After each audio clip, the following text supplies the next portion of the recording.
Okay, we continue with Part 8 of Federalist number 2. This convention composed of men who possessed the confidence of the people, and many of whom had become highly distinguished by their patriotism, virtue, and wisdom in times which tried the minds and hearts of men, undertook the arduous task in the mild season of peace with minds unoccupied by other subjects. They passed many months in cool, uninterrupted, and daily consultation, and finally, without having been awed by power or influenced by any passions except love for their country,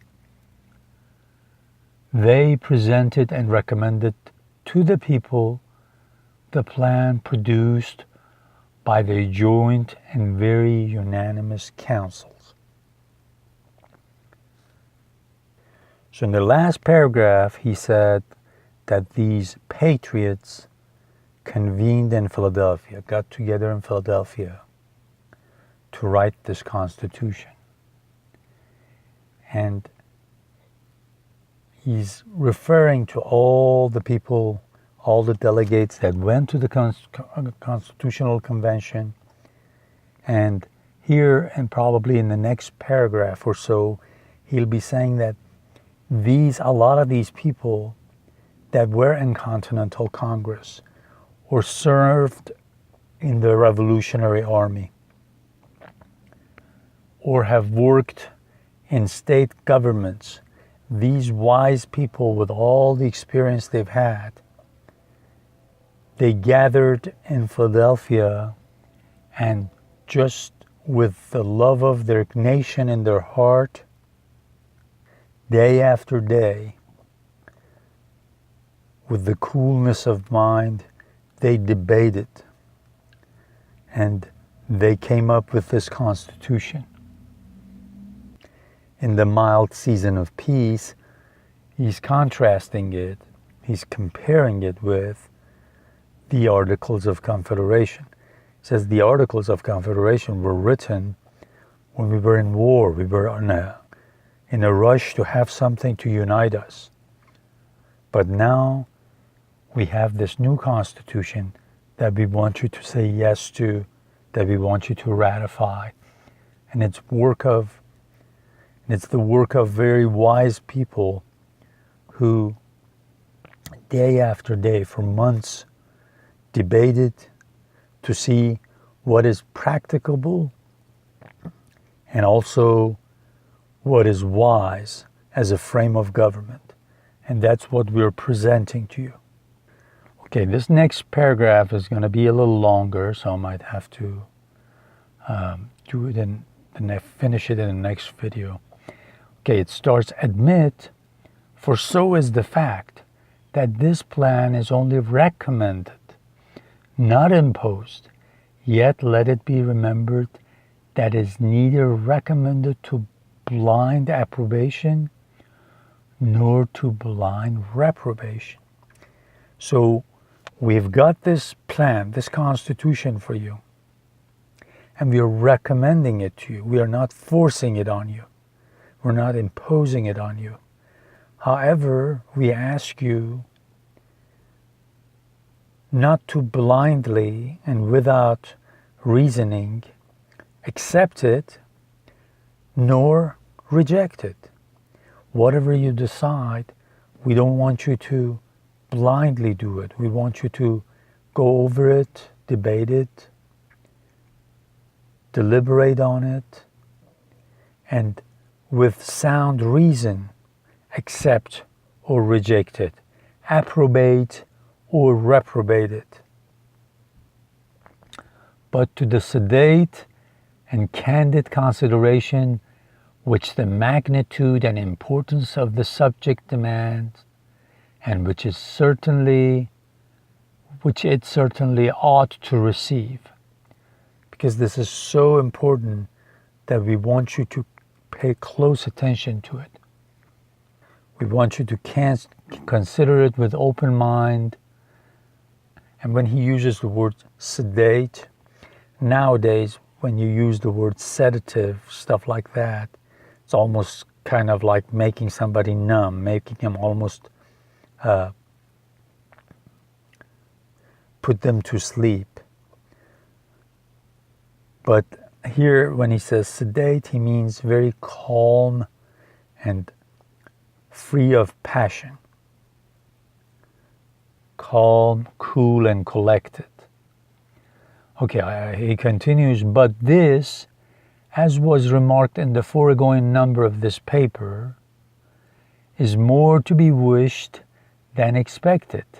See, he again says in the last paper that Hamilton wrote, says it's more to be wished than expected. He says it's something you can only wish, so you can't fool yourself because you know human nature. Okay? A lot of people are not going to listen to us and go think about this wisely and calmly. We can wish for some of these leaders to be reasonable, but that is only a wish. We know that a lot of people look after their own interest, what's best for them, rather than what's best for the community or the country. So it says, keep that in mind. That it may be so considered and examined. Experience on a former occasion teaches us not to be too sanguine in such hopes. It is not yet forgotten that well-grounded apprehensions of imminent danger induced the people of America to form the memorable Congress of 1774. Okay, remember when they knew that there might be a war of independence, they sent delegates from all the colonies to the Continental Congress. And that happened first time in 1774. So this is what he's talking about. That body recommended certain measures to their constituents, and the event proved their wisdom. So that Continental Congress recommended certain measures to be taken, told the states that these are the steps that we need to take, and the states listened to them. Yet it is fresh in our memories how soon the press began to teem with pamphlet and weekly papers against those very measures. So if you remember, he says right after that, even though the Continental Congress at the beginning of the war or lead up to the war was making right decisions, people were writing in the papers and criticizing the Continental Congress. They were writing pamphlets, they were writing essays. Not only many of the officers of government who obeyed the dictates of personal interest, but others from a mistaken estimate of consequences or the undue influence of former attachments, or whose ambition aimed at objects which did not correspond with the public good, were indefatigable in their effort to persuade the people to reject the advice of that patriotic Congress. He says, even though these great men were in Continental Congress and were proposing plans to keep you safe, there were many people on the outside that were writing against them, because a lot of them were ambitious, they were looking at their own interests, and they did not care so much about the interest of the whole community, and they tirelessly. Here, fatigue means tired, being tired, really, really tired. It says, tirelessly, day after day, they criticized the Continental Congress of 1774, or whatever proposal it was putting out. And because of self-interest, because of ambition, these people on the outside were rejecting this patriotic Congress. Many indeed were deceived and deluded, but the great majority of the people reasoned and decided judiciously, and happy they are in reflecting that they did so.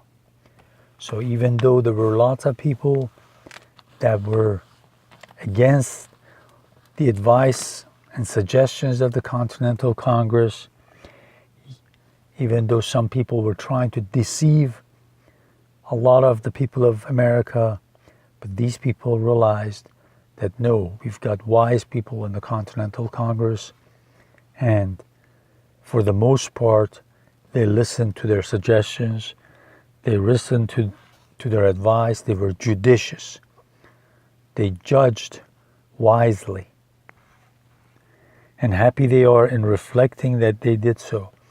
And if you go and ask them, if you ask the American people, they're happy that they decided to stay with the Continental Congress's suggestions.